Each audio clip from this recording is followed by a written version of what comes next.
can be there. If you just are tuning in here, my name's Tom McKay. I've been buying and selling real estate since I was 19. It goes back 43 years now. Can't believe how much time's gone by.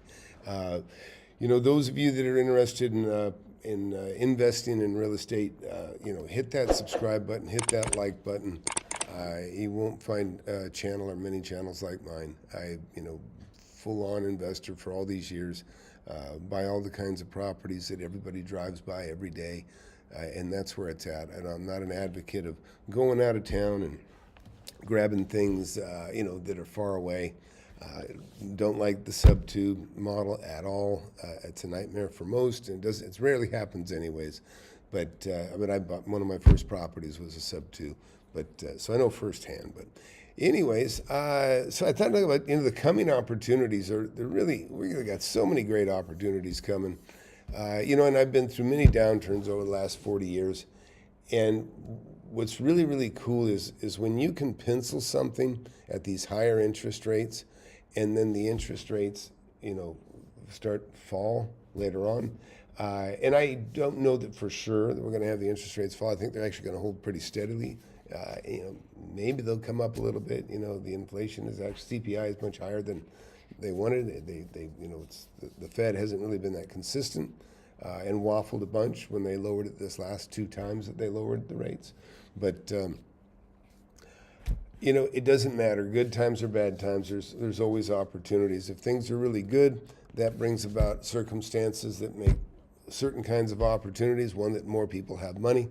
And when you go into a downturn, less people have money, but more people are desperate, more deals, because there's more competition, right? Just like anything else, when it's when things are tough to sell, people got to compromise their price and lower the price. I've been watching, we take a look at, I don't know, what do you guys want to look at? You want to commercial, industrial property? We can look at anything you want, but so I've been looking around Dallas here today earlier, and just kind of comparing it to some of the other cities in Texas that I buy in, and most everything's pretty close. I'm in Austin, so I buy 20 minutes away. I have some outside cities, not far outside, just really nice suburban areas to Austin, which is a beautiful, beautiful city. So let's look at some properties just for the hell of it. I'll kind of share with you and show some thoughts on my mind, how I kind of look at things, and be sure to take note. About roughly 24 hours from now, a little more, tomorrow's webinar. Be sure to go to the links below. You can see above. Go to FlipAnythingUSA.com/webinar, and be sure to sign up for that. But here, let's take a look. Let's take a look at this shopping center. Yeah, this is a good-looking little building. They're calling it a shopping center. Oh, it's a Montessori Academy. So I have 2 Montessori schools, by the way, and great tenants. And this one here looks like it. This is typical of a lot of structures you'll see in Texas in general. They had a big boom here, and banks were missing. There's so many banks, and many banks going out of business at that time. And I don't know if we're having a problem here or not. Is everything coming in okay, son? Okay, good. But so, anyways, I wish, these guys that put these listings on, you'd wish they'd show just a little bit more information. This is saying $7,444,000. Again, this is for a 31,000 square foot building, or that's the total. It sounds like about $236 a foot. 6.7 cap. You can't borrow money for 6.7, or it's so close to what you could buy it for, or borrow it for. It's not very appealing. So what you got to do if you're out there buying is when you go into these times right now too. Believe me, these guys could have a loan maturing in a year or two that's going to eat their lunch, and so you always want to kind of treat things like that, anyways. So you have to make an offer that makes sense for you. So you can see the cap rate on this one, 6.72%. You can do the reverse math on this, and you could bring it into, make it a 9 cap, and offer significantly less. Again, I don't even know. it's a good-looking building. It is a good-looking property. Who do they got in there? I never like churches. Churches are a bad sign. I mean, they're not bad, but in retail properties, it usually means there's a problem with the property. I mean, it may not be so ideal. I mean, a lot of times it's obsolescence is by design. A lot of times they make them too deep. Let's look at this over here. So here's an industrial building, 14,000 square feet. Yeah, I mean, $168 a foot. It looks like it has pretty high ceilings. Generally on the industrial stuff, I'm like $1 to $1.50. Now you can get, if the structure gets really high, and you can justify it. I'm kind of a 1%er rule on that stuff myself, meaning, if I can get $1 a foot, I can pay $100 a foot for it. And this one here, where are they at? On the price per foot, yeah, 168, 2.4 million. Yeah. Let's see. They didn't calculate the cap rate. It does have nice high ceilings, 16 feet. That's a plus. I'm gonna assume it's both of these buildings. I kind of have them centered in the pictures. Oh yeah, it looks good inside. So actually, I didn't expect this, but at first glance, this actually looks fairly decent. What they're doing with that? They got an array of ACs on here. Not sure what they were cooling. That would be interesting.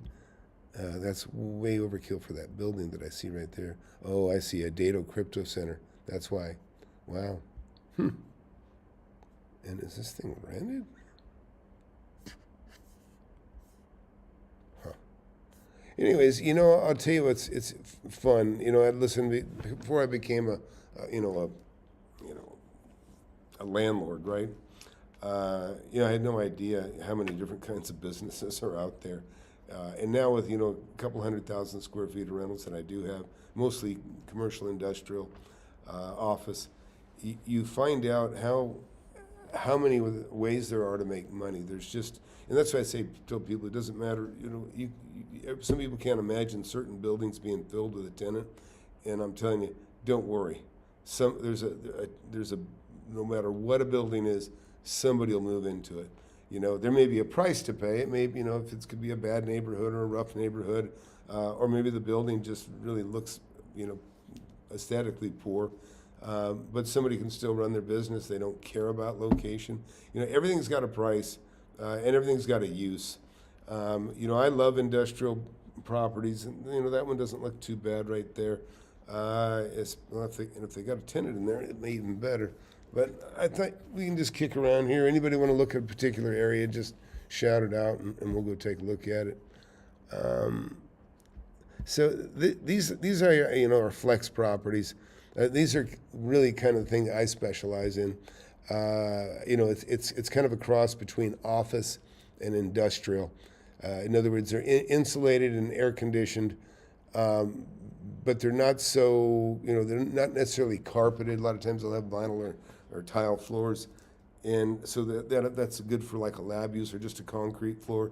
And I've got people who have actually big offices on concrete floors, but it just depends. If you were a call center, what would be most important to you is parking, right? You need a ton of parking, like really 12 to 16 spaces per thousand, which is very rare, but that's about what you need for a call center.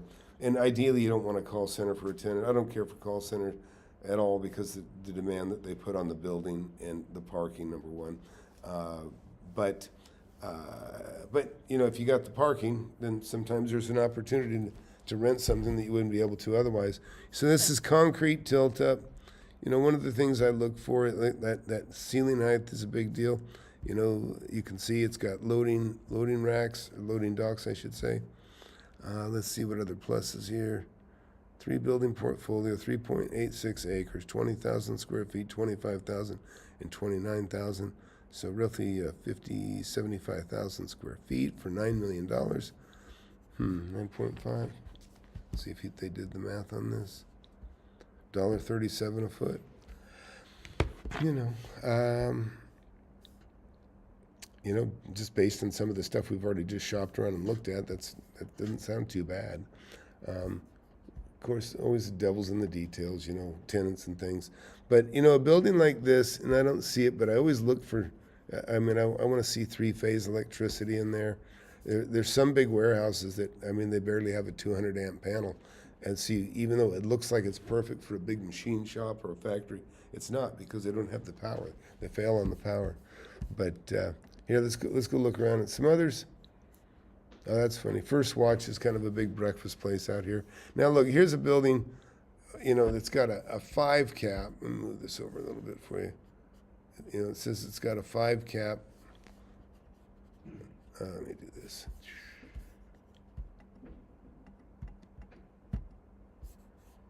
And, with a 5 cap, it's just, that's a waste of money. 100%. It's just not worth your time. There we go. I'll move myself over here. So yeah, if anybody's got a particular place you want to go take a look at, a lot of banks are coming up for sale, by the way, and and I can tell you, with a bank, the vault can be a big problem, actually. But I notice there's more and more banks closing up. Now this one actually may be a turnkey deal where it's rented. Most banks own their own buildings. At least that's what I've found in the past. It says 4 or 5 year options to renew the lease, allowing for potential 20 additional years. So, okay, so it is for sale. Apparently this is one that Chase doesn't own.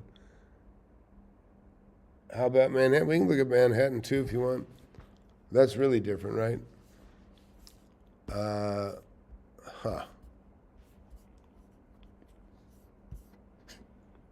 Anyways, the banks can be interesting. And obviously they have a drive up. It's not usually ideal for a restaurant, that sort of thing, but we've seen some conversions in the past. When I first came to Austin, there were so many buildings that had because there was banks everywhere. There was a huge banking crisis where everybody got blown out and most everything went back to the bank back in the 80s. And I got a feeling we're going to be seeing times like that again, which could be interesting. But we'll keep looking at some other stuff. Yeah, we can go look at Manhattan if you really want to. Eric wrote, can an unemployed person with enough savings succeed in real estate? Is a job needed to secure lines of credit? Well, not necessarily a job, Eric, but certainly equity. A lot of equity, or owning. You got to own a property outright or damn near outright if you're going to expect a bank to loan money on it. If you got good collateral, that's a big thing. Unemployed. Listen, if you've got savings, listen. There's plenty of people that are retired, which would be another name for unemployed with a lot of money in the bank. So yeah, it's doable if you got a lot of cash. Let's scroll through some of these. Now this I don't get. Now take a look at this. This is this is a joke. This ain't never gonna sell. Kings Highway, Dallas, $784 a foot. This thing definitely doesn't make any money at all. So I guess what they're assuming here is, possibly a land play. Maybe the footprint's big enough, you can go up 10 floors. But, yeah, this is, there's just no way. $780 a foot. It's just ridiculous. And this is where people got to be slapped down. Never feel bad about, making an offer, that'll just really disappoint the person selling the place, extremely. Yeah, it's better for everybody. Get those offers out, and then sometimes what happens is I'll beat up people pretty badly, and then it makes it easier for the next guy that makes an offer. Now that's not why I'm doing it. I'm doing it for me, but once in a while that's how it works out. But if everybody's out there, trying to correct the market by, just by common sense, saying, look, money's too expensive to buy your, if you got to put 25% down to buy a building, and then even then with the money you borrow, you're you're just treading water. Forget it. It should feel like Christmas. It should be very, very lucrative. So, Russ, you want to go to Manhattan? We can take a look at Manhattan as well. But this is an 8 cap on this, 293 foot. This is more what I would expect in Dallas area, in retail area, is between $250 and $300 foot. This 293 on the high side of that. Looks pretty nice. Year built, pretty recent, 2006. Still looks pretty modern. So definitely like that. Yeah, okay. So we'll go to Manhattan. What do you want? Anything in particular there you want to look at? That'd be kind of fun. Let's do it.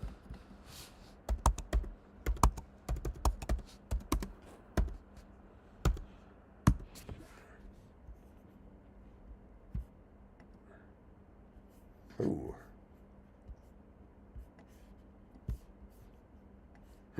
Now this will be an extreme. I remember I was chatting with a lady that owned a liquor store, and it was like she had just a little piece of the building, right? In other words, when you get in New York, it's just like Taiwan; they're all on top of each other, and a lot of times you have lower floors that are stores, and then above that you have places to live. Any good deals that we can find there? I don't know. Let's look, Russ. We can kind of take a look. Let's limit for sale. We'll look at retail. Let's look. Yeah, look at retail. See how that looks.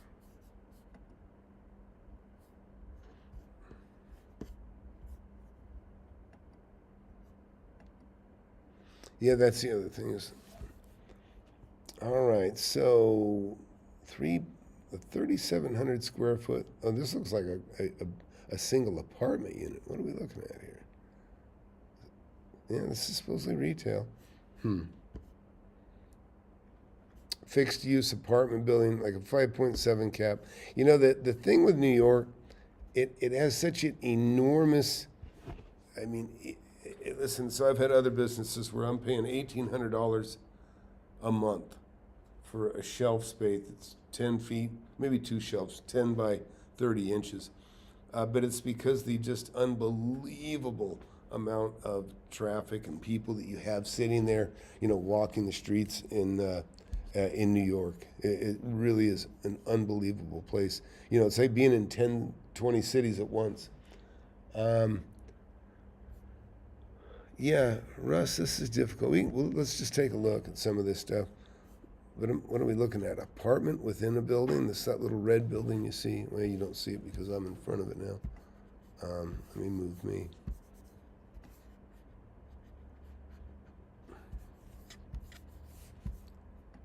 Yeah, I don't know why this is going in, but it's that little red building you see there. It's a flat. It's probably just one level. We'll find out what it says. Oh, 4 stories. It's a C-class building.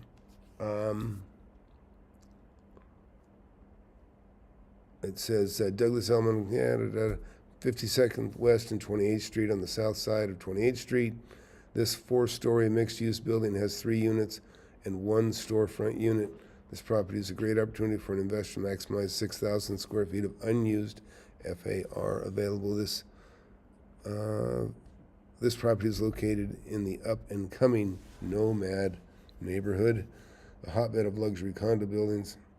The buyer has many options on how to maximize his investment.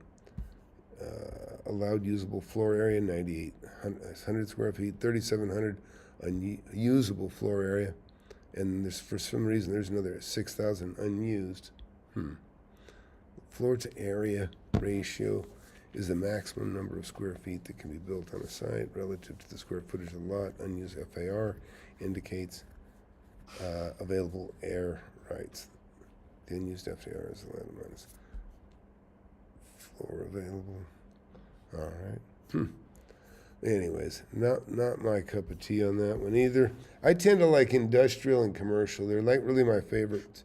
And the reason is that they're just trouble free. That you get a tenant in there that is an established business. They know what they're doing. They're not going to go out of business. They're going to make it. New business, everybody gets nervous with, and you should. I've had probably more. I mean, and this is typical for everybody, since 1 out of 10 new businesses survive after 2 or 3 years, and which is pretty much the rate I've seen too. So let's keep running through this. Let's look for. Maybe it says retail, but it's doing. So this says retail building. Let's take a look. So I'm guessing it's just this red one and this brick. So brick, these two together.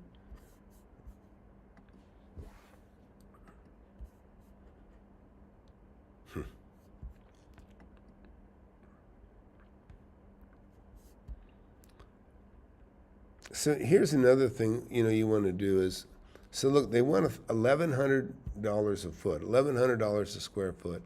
Hey, by the way, if you just got here, please hit that subscribe button, hit that like button, and be sure to join in the webinar tomorrow, right about this time tomorrow at 7 p.m. Central.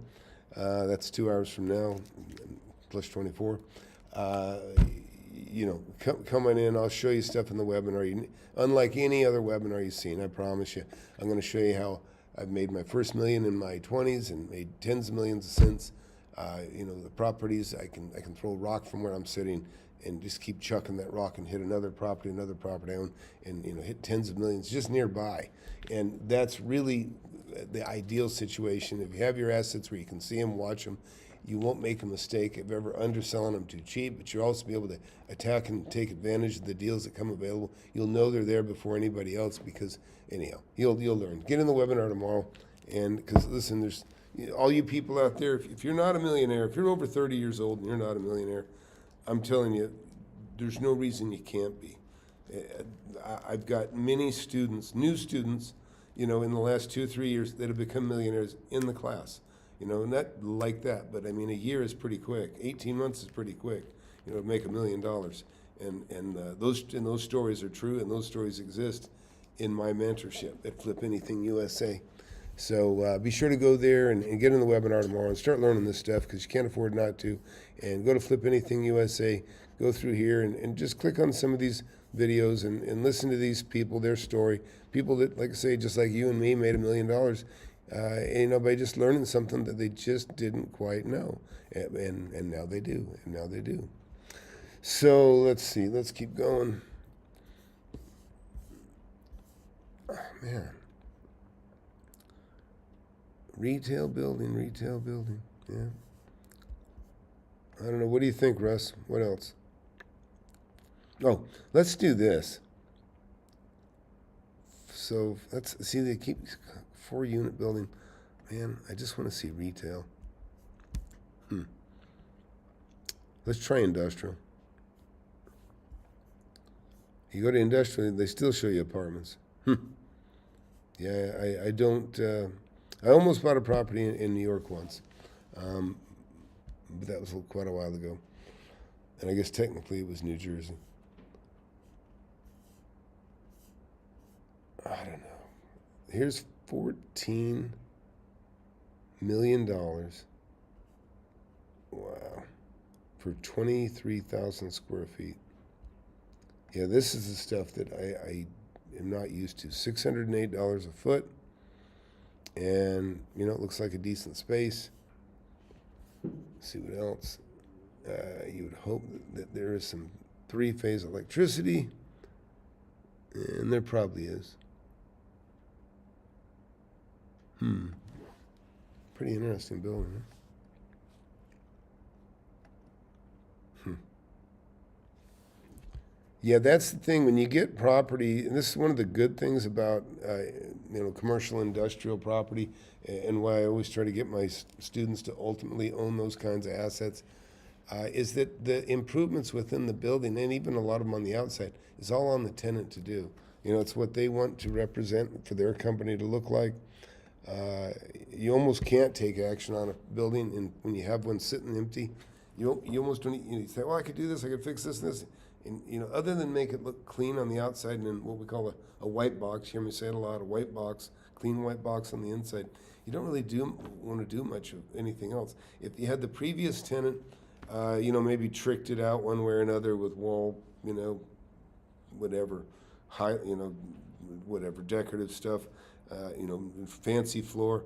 You don't want to rip that out because you don't know what the next guy will want, right? You never want to put walls in your rentals, your commercial industrial stuff, anticipating what the tenant's going to want. Because in my experience, I thought, you know what, I'm going to kind of box this in a little bit and make it a multi-office area.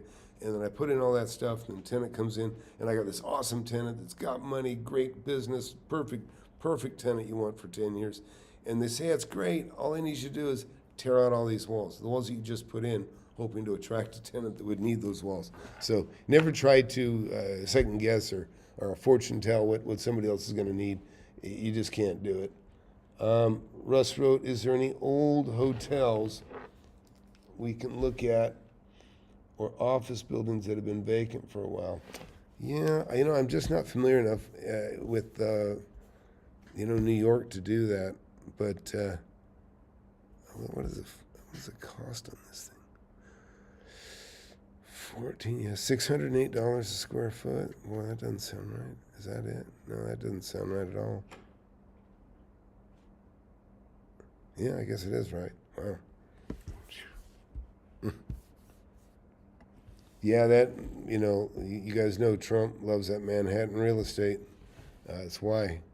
It's very valuable. It's really valuable. There's a flex space again. I love when you get in these old buildings, especially, you just see these huge concrete pylons.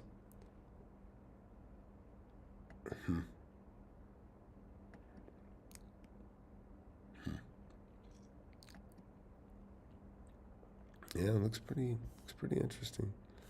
Again, you know what? I'm going to go somewhere simpler, Russ. I just am not used to the city, not like this. We can go somewhere else. Anybody got any ideas? Where do you want to look at? Let's look at an area that I'm a little bit, Burbank, California. Used to love that area. And industrial would be a good solution. So $4 million, again, damn near $500 a foot. 2.7 for that doesn't sound too bad. So yeah, you got to remember when you get in Burbank, California, in that area, the movie industry, right? That is Hollywood. Burbank is a big part of Hollywood. And there's another city there. I can't remember what that. Oh, it's on the tip of my tongue. It's the original Hollywood. Somebody probably knows. It's actually where they filmed more than they filmed in Hollywood at one time. What is that city? Right next to it. It's not Glendale, but anyways. So when you look at something like this, look at the alley looks pretty clean and neat. It's just common sense to keep your properties neat and clean anyways. This is typical. No real parking. The parking is on the street, and it's usually not enough. Sometimes if you get a yard, I'm not seeing a yard on the back of this. Maybe a little yard back there. They got some parking inside there. Yeah. And sometimes that is, sometimes the lot is what you need or want, depending on what kind of business you're in. But let's go. Turnkey in Hideout, North Hollywood. Clearwater, Florida. Yeah, that's always a favorite. Let's do that. Tampa Bay, basically.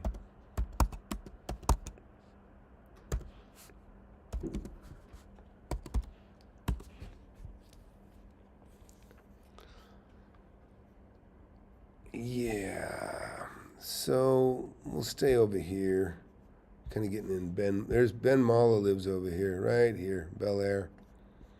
But let's take a look at some of these little property. Oh, this industrial too. Let's take a look at this. It's about a 6. Oh my God! I see. I could never. I mean, this is. They obviously have a location that's serving them. It's not just industrial. It has a bit of a retail look to it. It probably has. Good access. Just to the street from the frontage, and these guys are always so light on pictures. It's very frustrating. Which again, that's probably a good thing, to be honest, because you have less competition digging around looking for it. If they can't get the information so easy, it means it's kind of tough for everybody else too.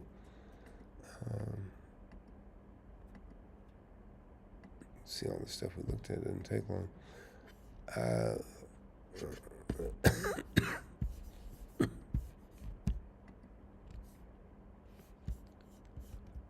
You like Florida, huh? I don't mind, and I actually would like industrial. That's actually what I found. I can tell you, some of these beach areas, I don't mean just Florida, California too.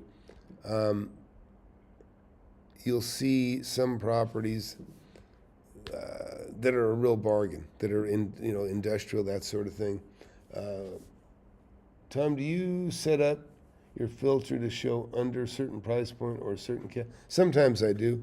What Rich is talking about is the sort feature, which I usually go newest here, anyways.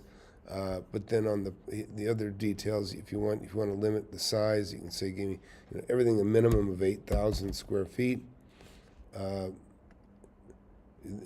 reason I don't pile too much criteria on there is why. I think you know why.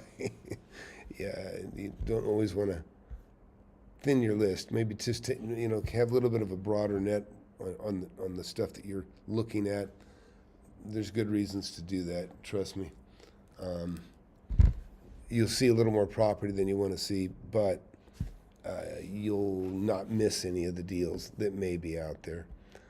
1,400. Huh. This seems like a good deal here. Let's take a look. Oh, this is Clearwater. So this one's only about $1.50 a foot. Oh, it looks like it might be 2-story, which, not ideal for office or warehouse. Yeah. Yeah. Something like this could be, bartered on a little bit or bargained down a little bit.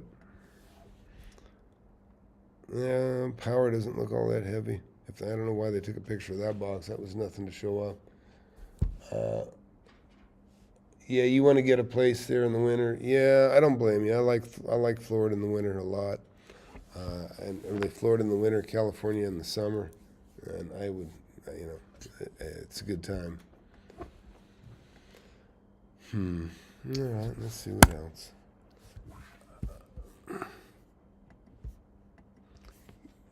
Yeah, Russ, I'm anxious to hear about your properties when you get those wrapped up. So again, here's another $200 a foot for industrial. It's just too much, but although it has a large parking structure, I'll give it that. Yeah, that's still probably only 4 per 1,000. That is in a world-class commercial flex property, beautiful Indian rocks, immaculate. Well, yeah, that doesn't sound like too bad of a deal, actually.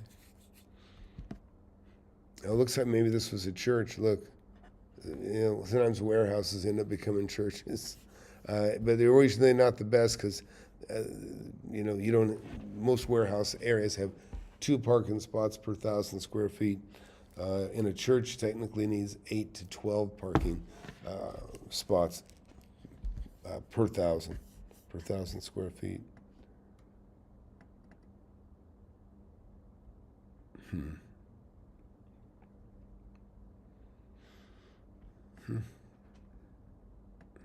Oh, wow. School.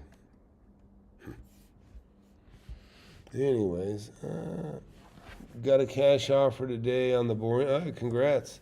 Is it as good as you want? Does it work for you? Oh, good. Also rich, another millionaire in the class. Uh, have you ever got a deal on LoopNet where they didn't disclose the price? The ones I've called on have been ridiculous on price.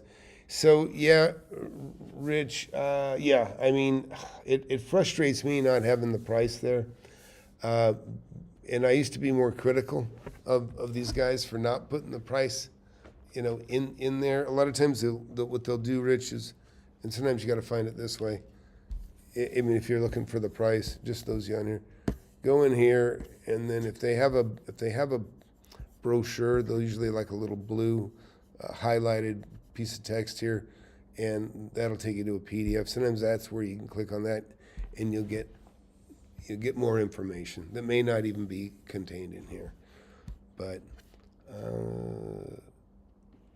Rich says, my sister lives in St. Pete's. If you need a bird dog, yeah. Actually, I got to get you guys the app. I forgot, Russ. You're Android, are you? Let me know if you're Android or iPhone. Just text me, guys, and I'll send you something. So this building community, yeah. Anyways, I like this building. I like ceiling heights, tall ceiling heights. I don't see any mention of three-phase power.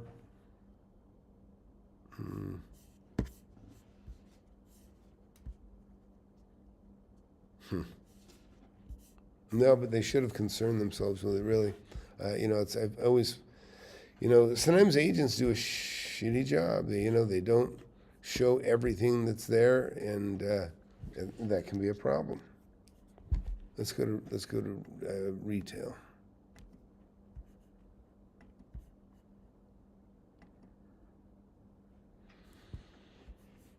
Let's see.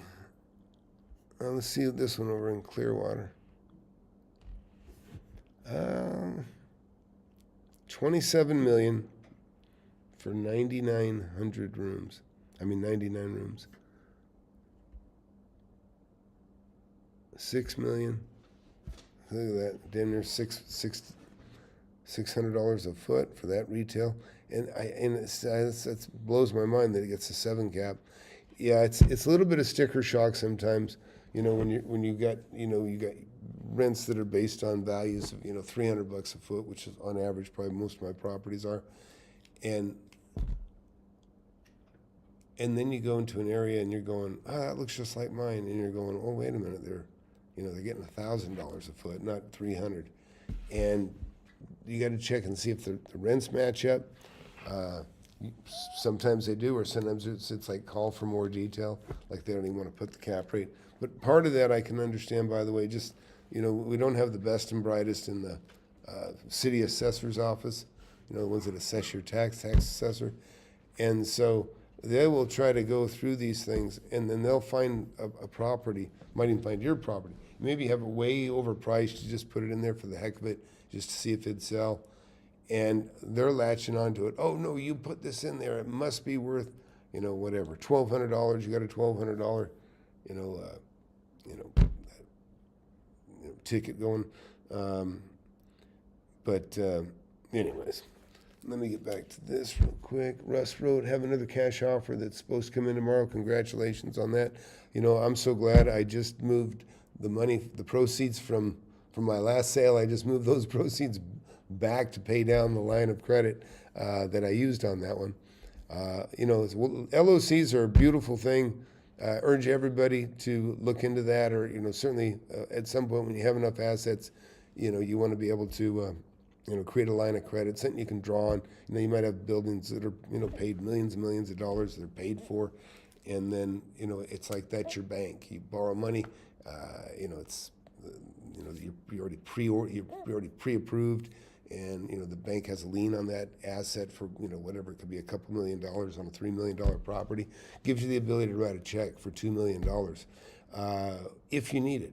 But it's like you don't have to borrow it. A lot of people make the mistake, they borrow money against their home and they immediately take a whole loan, and then they put that money in the bank and they're getting 1% interest from the bank, and they're paying 4 to 7% on the money that they borrowed that they didn't need. But you get a rolling line or an RLOC LOC. Is rolling LOC, rolling line of credit. So, and you can negotiate that stuff early on with the bank. It's always a good idea. Yeah, these Walgreens, I think Walgreens are all going away. I just see too many, and I've seen a few fold up. But how about you, Rich? You got that last house sold? Anything else going, Rich? Yeah. 12,500 square feet. Doesn't have a price.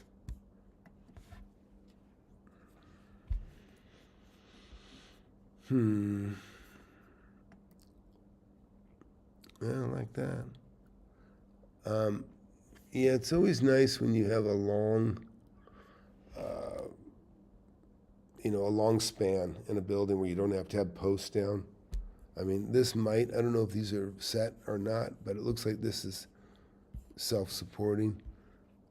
In other words, it doesn't have to have all these, it doesn't have to have things in underneath holding things up. It can be, it's got the spans covered. Hey, Liam, I never understood how Walgreens stayed in business. Yeah, I don't know. They deal with a lot of theft too. If you just see the poor theft they have to deal with, it's sick.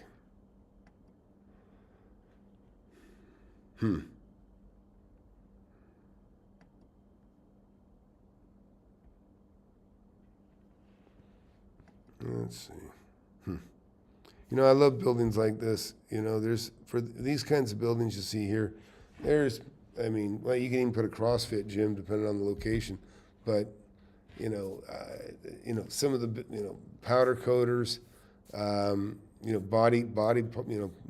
actually, Rich in here, who, by the way, has made $1 million, more than $1 million in the class, since being in the class. He beautiful property. He had a, auto body shop. He was angling for. He had other tenants as well. But, if you ever look at all the cars around, they all run into each other. At some point, somebody has an accident. So auto body shops are definitely I think are a really, really good tenant, especially if you get one that's definitely been around and definitely established. And yeah, Liam flipped a lot, or basically a tear down house. He made 50. Russ is actually making hundreds of thousands on this next deal. He's the house. Well, he's probably gonna make more than that. But he just picked up a fantastic deal on a house with vineyard. Huge margins on prescription drugs. Crickets on showing, bad time of year. So yeah, Rich, I will give you that. It is a very bad time. That's one of the reasons the property I just sold for $399. I should have sold it for probably $430. But when you get near the end of the year and Christmas and stuff, I mean, the legal community shuts down completely. But, people have places to be and things to do and put family first. And next thing you know, now it can be a great time to buy though too, because if somebody's looking for a buyer, you don't have as much competition out there.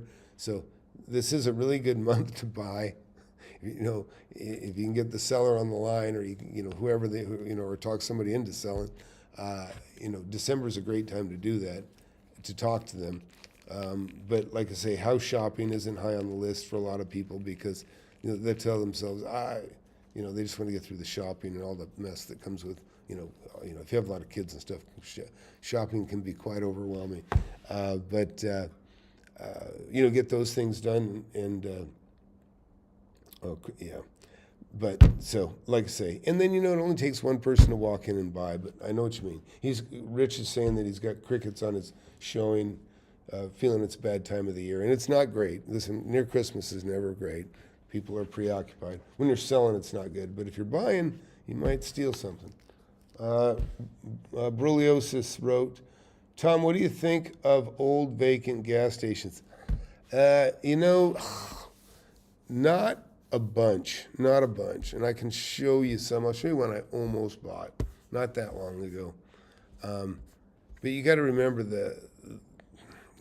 with the gas stations, that there's only a set amount of time in the tank life, and so if you're getting it at a time when it's damaged or if it's leaking, you're going to have a big problem. But typically, if you're going to buy something like that, Leo, you'll have a you'll get an inspection, an environmental inspection, and maybe it'd be a phase 1, but maybe you want it for a phase 2 because you want to make damn sure that, the things aren't polluted in such a way that you're going to get shut down at a later date. But man, let me see something real quick here. I can remember one of my addresses. Let's try this.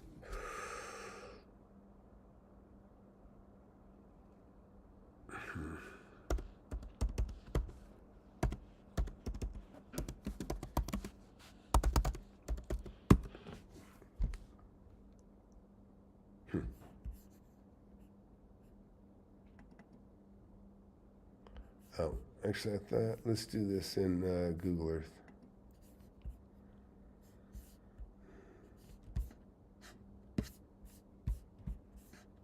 Yeah, I was going to show you this. This will get us close.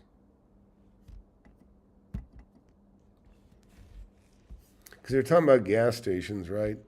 So I'll show you a couple of gas stations I almost bought.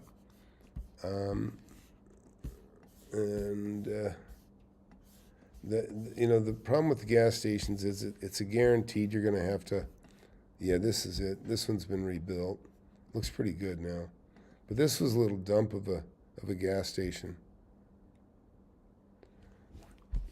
And I was actually buying more than just the gas station. I was also buying the 3 acres connected to it, behind it.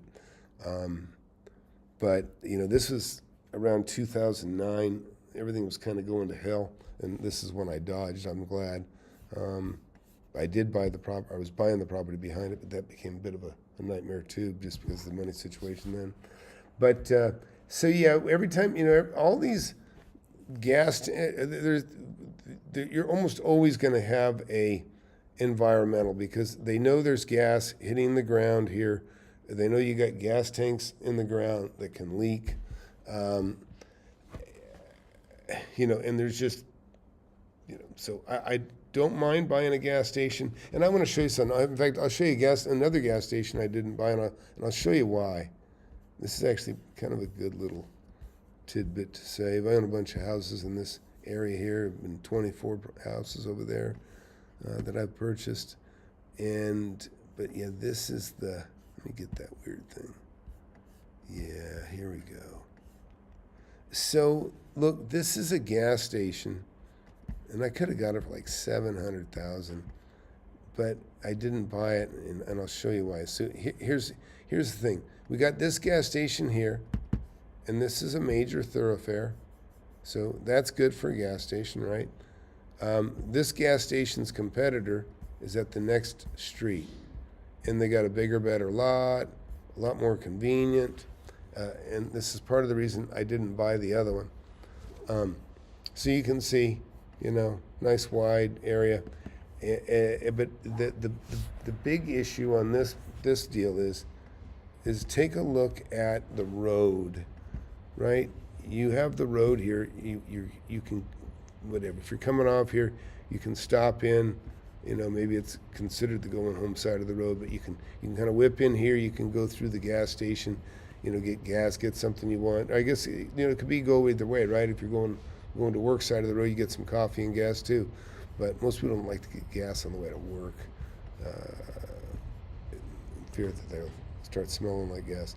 So this is why I didn't. This is this little Food Mart gas station here. The reason I didn't buy it is there's a couple reasons. A, there's a bigger, better,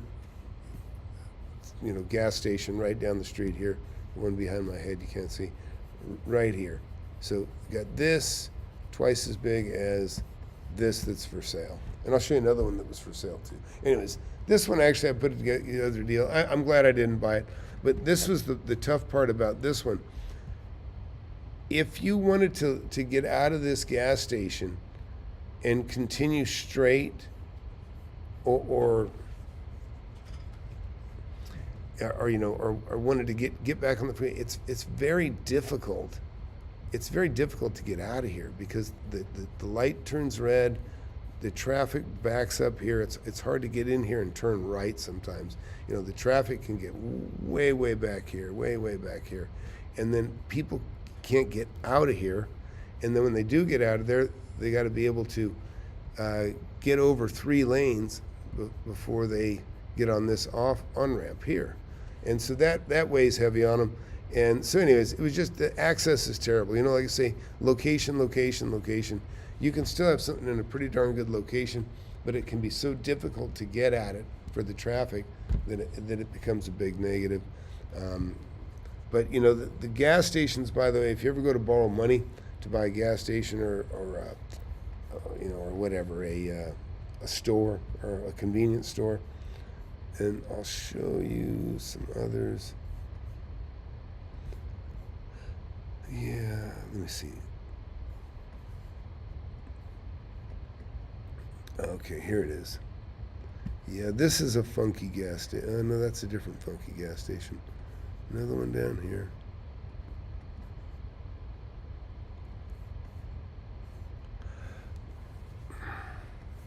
Yeah, this one's like a real tight quarters. That might be it. Is that it? No, that's. Let me get my bearings here. I've seen a food court made out of a form of gas. Hey, did that business last? Are they still open, Russ? I was talking about having you know, the food courts, I think if you have to spend too much money, if they make you put in, you know, pay a parking lot and all these other things, it can become a bit of a nightmare. Okay, now I kind of remember where this gas station is. It's down here. This is it. So this is another one I passed on. And these other guys bought it, but you know, this is a gas station that has terrible access. When you try to pull up, you'll see here.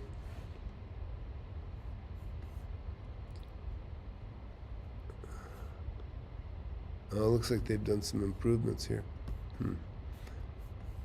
But, you know, to pull in out of here, get gas, and then get back on the road here, it's just not the best gas station. It's not bad, but it's just not the best. You know, they did service too. They had a mechanic's garage in the back, and you know, I think repair is always great. You know, but this could, to me, I would have been just as happy buying this. Forget the gas station, just close it down, and turn it into just a car lot, right? Like a little looks and runs well car lot. Oh, good, still going strong. That's great. But yeah, I remember. Yeah, no regrets not buying this, but you know, who knows? Brogliosis wrote, can they be converted to something else? Yeah, I think everything can, but sometimes just, you know, if you got something that's already kind of a motor vehicle use, you can get away with putting more motor vehicles on there. Not every time, but you know, you just go ahead and make it a gas station. You know what I mean? Or I mean, not a gas station, but a getting tired here. A car lot, right? A car lot. You know, there's big money in car lots. But yeah, it's, you know, let's see on that one here, and that one doesn't do well because this, you can tell this gas station is so much better access, bigger store, greater selection. People can get in either way, in and out, in and out, in and out. They even made it convenient for getting in, getting out through this, you know, this little driveway that goes back into the bulk of that center over there, which is always good too. So, hey, look, everybody, we've got a few people in here now from than earlier. If you want to learn about real estate, if you want to make some money, I mean, and obviously everybody does, but if you, as a couple, if you're a married couple or not, or if you're individual, single, listen, a good life is by design. You got to take time to find something that's going to, you know, take you where you want to go. And I'm telling you, real estate, I'm so passionate about it because it's the shortest education with the most fantastic potential for profit than anything. There's nothing even comes close. You know, I've got students in my class that have become millionaires in just 18 months. Actually, two of them are in here that have made over $1 million right now. But you know, Rich in here, he made between 3 pieces of land, he made about $1.1 million. And You know, it can just happen very, very quickly, very, very quickly. You know, and so urge you to get in the webinar tomorrow. You can see right there. Oh, by the way, I'm not wired for phone right now, so can't do any calls. But I urge you to get in the webinar tomorrow. I mean, you can leave. You can always leave. You can always get out. But get in there 7 p.m. tomorrow, and you'll see. I'll show you how I made my first million. How my students are making their first million in a fraction of the time that I made my first million. But it's because of having that guidance. It's having guidance. It's having a lifeline, somebody you can call and ask questions to, because you'll find in this business that, you know, you can't, you really need a quality mentor, or you're not going to go anywhere. In fact, you'll make a terrible mistake. I was just watching a Pace Morby video a little bit earlier, and he's talking about, I've got these guys that are going to help the under guys, or help the no one left behind, which I think is no wallet left behind. But my point is, you got people that are inexperienced helping people. It's not going to help. It's not going to help. Inexperienced people just get you a nightmare of a return, be a piss poor return, if any return, and you could even be thrown into huge losses. You know, you really got to have somebody smart that's been there. And that's what I bring to the table, and now my students are, you know, they're becoming, you know, just, you know, whatever, becoming super bright on their own, you know, in their own right. Anderson, good to see you in here, bud. Yeah, you can. I mean, everything has the ability to be converted to something else in general, but you know, a lot of that is city to city. You know, there's some cities that all they want to do is. The answer is always no. You know, the answer is always no. You know, and some people say, well, you know, I'll save that one for the class. But it's important to know what you can do with it. I mean, people have bought properties. I can show you how a guy. I got a great deal on this warehouse. I'll show you this warehouse I bought.